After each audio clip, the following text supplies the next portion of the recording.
Insane asylums are a trope of horror for good reason. Being legally kidnapped over accusations akin to witch hunts to possibly be forever imprisoned, a condition that worsened many's mental and physical health.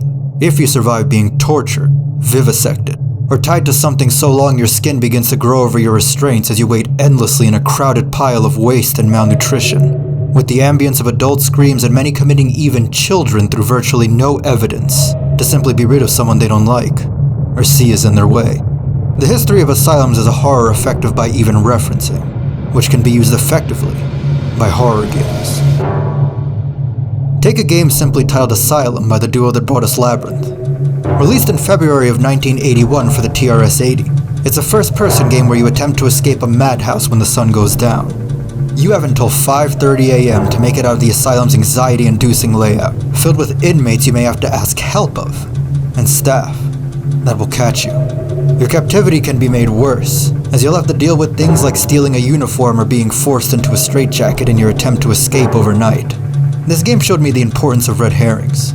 They can make the world feel large instead of everything serving a purpose and feeling like the world revolves around the player, instead of the player being in a world that functions when they're not there. Perhaps the most notorious thing about Asylum is that if you ever look up, you meet your end to a piano falling on you.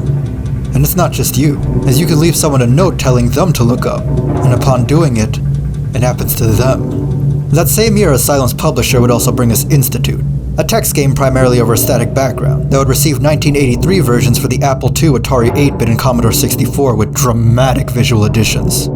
You play as John, and may be certain you're mentally fit, but in the horrifying act of punitive psychiatry, are committed for political reasons to a heavy-handed asylum using medicine to keep you subdued.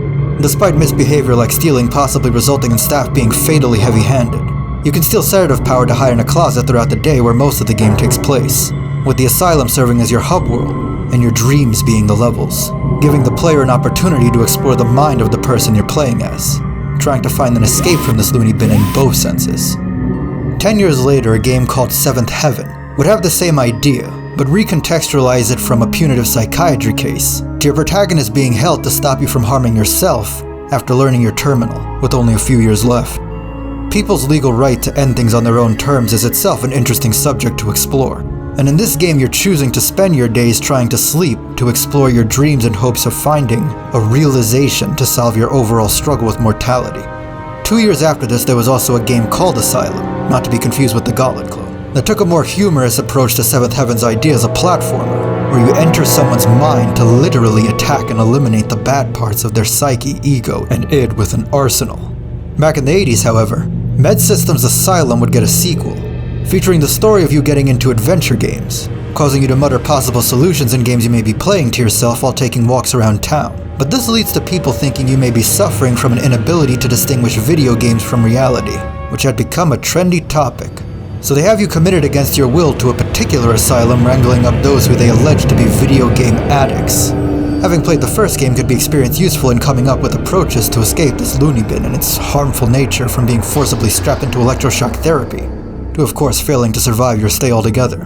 But it could also play on your past experience. There also seems to be one or two doors that exiting through exits you to a different part of the map, a somewhat rare mind trick of horror games that's effective, when done sparingly. It can really mess with you trying to learn the asylum layout, which in real life are supposed to be part of the treatment. But this mind trick is really good for specifically asylum horror, as it's a reminder that even when entering an asylum with sanity, you risk the environment eroding it the longer you fail to escape.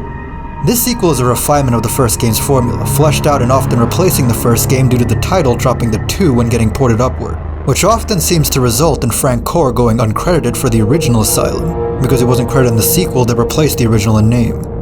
Now, probably the most infamous lunatic asylum is Bedlam Royal Hospital, better known as Bedlam. It goes back to medieval ages when people started using its name as a term for irrational chaos, or just interchangeably with madness.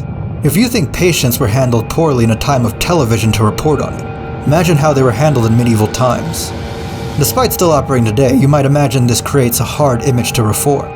Well, not to be confused with the shooter series of the same name, 1982's Bedlam focuses on the uncertainty of trust in its cast of characters.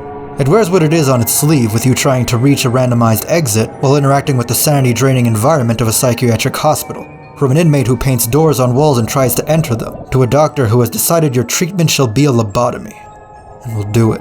giving you forced brain damage that makes it hard to do anything, including resisting their future actions. Such a messed up but fitting mechanic. There's also an interesting questionnaire ranging from do you get depressed easily over games to do you think you're smarter than most people? Be honest. Now, Softside are credited with publishing hundreds of games during their run from the 70s to the 80s, including a game that's very reminiscent of Bedlam to me, simply called Madhouse in 1983. Not to be confused with the ZX Spectrum game Madhouse the same year where you navigate left and right. Softside's Madhouse, much like Bedlam, focuses on interacting with your fellow patients. You are unjustly locked up here for a crime you didn't commit, and you might want to learn how to humor patients, or perhaps avoid the dangerous ones altogether. But in general, I found it a lighter-hearted version of Bedlam, devoid of its darker depictions of a psychiatric hospital's going-ons. Sometimes people don't want their horror to be too intense. But Bedlam is an interesting game to serve as an inspiration, with probably the most head-turning game I've seen called inspired by it, being the 1988 game The Gerbil Riot of 67, which you are responsible for. And this game goes much more into the fatigue of cruelty from being locked up so long. You weren't just thrown in. You've been locked up for quite some time, and have a relationship with this asylum, which I found to be a very interesting and refreshing concept. Refreshing being an ironic word to use. While there can be mental exploration in games not set in asylums, there's a specific horror to the imprisonment aspect that this game really nails to me. But perhaps the most famous insane asylum set video game of the 20th century is 1998's Sanitarium. I felt it a bit slower than the games I've talked about so far, but the writing and presentation are why it's revered, maintaining a dark comedy style of horror, like when you meet kids who are punished by their caretaker by being disfigured, who challenge you to hide and seek, but cheat by saying you didn't win because one of them had passed away. But you don't take that sitting down. So you find her grave, dig her up, and win the game. It's that style of writing. Now this is a 13+ age-rated game, so don't expect it to go too dark, but it does have fun with its mental patient setting, while seemingly exploring what it wants to explore, which many find compelling. You might find it humorous for me to say it now, but I'm not really into puzzle games. I think I'm also just not into this visual style. I felt similarly about American McGee's Alice, where I liked the concept, but the very specific visual style wasn't for me. I also felt a little more flavor text in small areas can go a long way in Sanitarium, like how 1994's Psycho Ward has cramped rooms that it paints a filthy picture of. It really fleshes out the spaces, but has a much smaller world to be that dense. When it comes to the short and sweet, there are asylum levels in games otherwise not set in asylums that left quite an impact on me. Like the opening of 1985's The Legend of White and Black, which had you investigate a hospital fire, where one of the patients seemed to just vanish, leaving your mind to wander to the game's incredible soundtrack, trying to piece together what happened. I actually wasn't a fan of the series overall, but was so captivated by the opening of this game in 2017 that I've since checked out all 5 games that I'm aware of, with the opening of the first leaving a permanent impact on me. 1990's Countdown is an early example of a trope I noticed of starting a game with an asylum escape. You wake up with amnesia as a patient, and try to avoid a cruel fate while uncovering the foul play involved. 2005's True Crime New York City's asylum level almost felt like a throwback to asylum games of the early 80s, where you wake up feeling the side effects of the medicine they put in you, as you're being disposed of as insane for trying to stop the antagonist. What the? You'll need to team up with the wacky patient to get out of the heavy-handed hospital. What kind of messed up is this a real hospital? This place reeks of nightmares and madness, but only the insane would stand against us. 2008's Call of Duty World at War's vacated asylum level added quite the welcome spooks, as you look around thinking about its past, while the echoes of the horrors that took place there sound through its hopefully abandoned halls. Even Little Big Planet 2 pops into my head, where you visit Eve's asylum in hopes a mad genius could help you stop the villain, only to find it's being burned to the ground. And inside you see that among the patients trapped in their cells to meet such a cruel end are the cast you worked alongside in the first game, which is whiplash from the brighter tone of the first game, but fitting for the darker tone of the second. I'm a little man, sitting in a can. What really made me see the potential in insane asylum-set horror games was the evil within. It started with me questioning why there's a respirator next to the electroshock therapy chair, only to learn of all the complications that could come of electroshock therapy that might have required these kind of old-school respirators. I always found it interesting that Nakamura said there's so many different asylum assets because earlier in development you explored it more, since you do get to explore so much of it in the final game. And you get to see so many different eras of the hospital, like the old-school way they were temperature controlling the hydrotherapy, the hallways being designed as additional common rooms telling a story of overcrowding, which is also what I was reminded of when seeing the recovery room, and upon looking at the bags next to their bed, I then noticed this was right outside the lobotomy room, which had more than one chair, telling a story that this was a recovery room from them giving out mass lobotomies.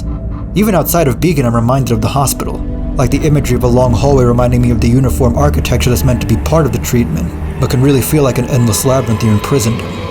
The chair facing the window in Elk River, which you learn they were taking people from, reminding me that asylums knew that sunlight was good for people. So instead of taking them outside, they would line up chairs by the windows to just get sunlight into them. It could also be interesting seeing Leslie's original hospice in a rural village, and thinking about the contrast of how it treats people versus the big beacon in the city. And by the way, every game that I've mentioned is a game you go to a retro shop to buy these days. And I hope you don't need to be committed after hearing that.